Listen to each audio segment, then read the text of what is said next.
The Duchess of Sussex has complained to the BBC after it said she had apologised for misleading the High Court. The broadcaster said last night Meghan had asked it to clarify that she had, in fact, apologised for not remembering asking her former PR chief to help with the controversial royal biography Finding Freedom. She had previously denied cooperating with the project. The BBC said she had no intention to mislead the court on this. It came after the Duchess reacted to a segment of a podcast, Harry, Meghan and the Media, to accompany broadcaster Amol Rajan's BBC Two documentary The Princes and the Press. In it he referred to her recent legal victory over the Mail on Sunday over the publication of a private letter to her estranged father. During the case, it emerged that she had failed to remember email exchanges with her communications secretary Jason Knauf in which they discussed briefing writers Scobie and Carolyn Durand. Rajan said on the podcast, initially Meghan Markle had said she hadn't helped Scobie with the book. She apologized for misleading the court on this. A statement issued by the BBC yesterday said, "The Duchess of Sussex has asked us to clarify that she apologized to the court for not remembering email exchanges with her former communications secretary, Jason Knauf, in her evidence and said that she had no intention to mislead the court." Last year Mr Knauf revealed Meghan had allowed him to speak to the authors of Finding Freedom, contradicting her previous denials of involvement in statements to the High Court, by sending him details that could be shared with them. Meghan previously claimed she did not know whether her team had given information to the Finding Freedom authors and insisted she had not been contacted by aides for clarification of any matters relating to the book. But in an exchange shortly before Mr Knauf was due to meet the journalists, she said, "For when you sit down with them it may be helpful to have some background reminders, so I've included them below just in case. I know you are better versed at this than most, but assisting where I can. I appreciate your support. Please let me know if you need me to fill in any other blanks. Thank you." Scobie had earlier submitted the list of topics to discuss, to which Meghan had then responded.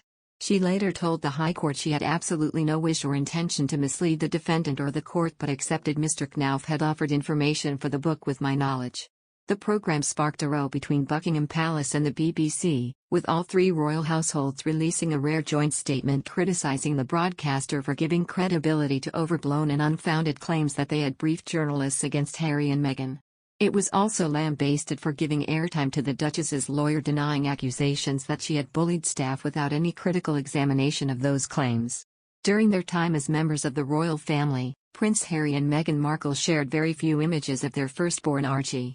Since the birth of their daughter Lilibet, who turns 1 in June, the couple has released only one image of the young royal baby as she appeared on their 2021 Christmas card. The actions of the Sussexes when it comes to their children form a direct comparison to that of Prince William and Kate, Duchess of Cambridge's actions with their brood. Following the birth of each of William and Kate's 3 children, the royal couple has been photographed on the hospital steps showing off the latest addition to the royal family. Their eldest son Prince George, aged 8, is third in line to the throne. 6-year-old Princess Charlotte and 3-year-old Prince Louis often aren't involved in public engagements the senior royals carry out for the firm. Instead, royal fans gain glimpses into their lives of them through comments and anecdotes shared by their parents at events or appearances, or by the photos shared by their parents to mark their birthdays or significant milestones.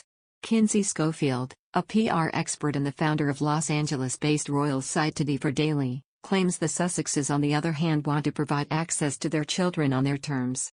She told, "I think deep down the Sussexes want to strip themselves completely of any royal comparisons when it comes to their actions. They want to provide access to their children on their terms.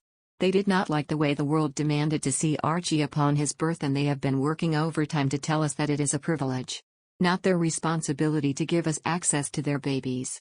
In her and Harry's interview with Oprah Winfrey, the Duchess of Sussex spoke about everyone having a basic right to privacy.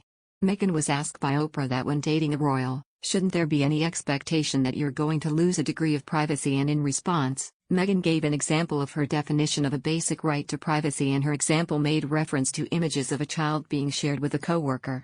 She said, "If you're at work and you have a photograph of your child on your desk, and your coworker says, 'Oh, my gosh, your kid's so cute.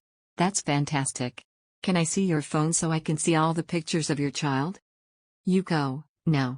This is the picture I'm comfortable sharing with you.'